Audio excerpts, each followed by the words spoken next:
Richard Lindley investigates now whether it's finally under control, if we're heading for real problems. Fearful of the chaos the millennium might bring, this family has left home in the south of England for a remote farmhouse in Scotland. The millennium now has its own language. Will it be Teotihuacan in Y2K? Will it be the end of the world as we know it in the year 2000? Some people, like the Perron family, think it could get very nasty. You're good, Joseph! Angela Perron is a writer, her husband Jeremy a computer programmer. They've been much more frightened than most of us by what they've learned about the Millenium Bug. I was scared. I will be honest and say I had a sense of panic. I had a gut feeling that I didn't want to be, certainly, at the new year of the year 2000 in a big city. If there's no food in the supermarkets, then people might start panicking and rioting, and then it becomes mob rule, and that's what we're worried about, mob rule.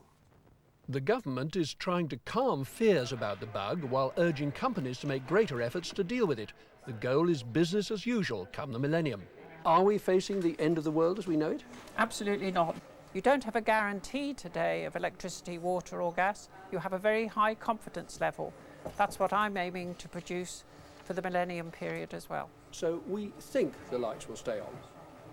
We're pretty sure the lights will stay on. Scottish and Southern Energy runs 56 hydroelectric power stations from this control room. Any failure here could mean catastrophe, but the company says that won't happen. And high street banks say we've no need to worry about cashing cheques or getting money out. We are concerned that some of the public have picked up on some of the scare stories, and indeed they may start acting irrationally. They don't need to do that. We're very confident that the cash will be there. We've made detailed plans for that, and they can rely on the service that we give them from day to day. It'll be the business as usual as far as we're concerned in year 2000. To try to make sure of that, the government is paying for 30,000 people from smaller companies to train as bug busters. If you've got a salvage company to run, does this course make you confident you can avoid catastrophe? At least we know what the catastrophe could be. What we do between now and the end of the year will prove whether we avoid it or not. You sound still a bit worried. I don't think I'm going to be comfortable until we get past the 5th or 6th of January. Big business is being told by its own Millenium Bug task force that the government is dangerously overconfident. I think panic is a very real concern. I think there's no sign of panic today. I mean, far from it, there's a great deal of complacency.